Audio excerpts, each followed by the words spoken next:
Hello বন্ধুরা, welcome to my new mini blog. তো আজকে দেখো, ঘড়ির কাঁটায় ঘড়িটা দেখাতে পারছি না, কারণ ঘরে আমাদের তো ঘড়ি নেই, বাইরে ঘড়ি।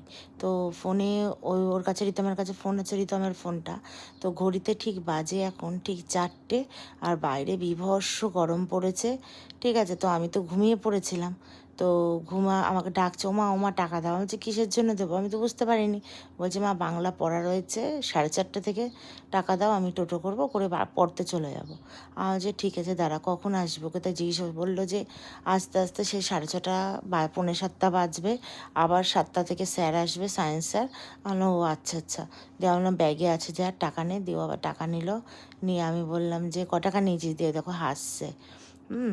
দিয়ে বলছে কি নিয়েছি 30 টাকা। তারপর পরে বললো যে মা 40 টাকা নিয়েছি, 10 টাকা যদি ফুচকা খায়। ঠিক আছে যা। দিয়ে ওই যে ও বেরিয়ে গেল। আসবে সেই 6:45-র সময়, ওর একটা বন্ধু আসবে, ওরাই আজকে পড়বে। সো বাই বাই সবাইকে। ভিডিওটা ভালো লাগলে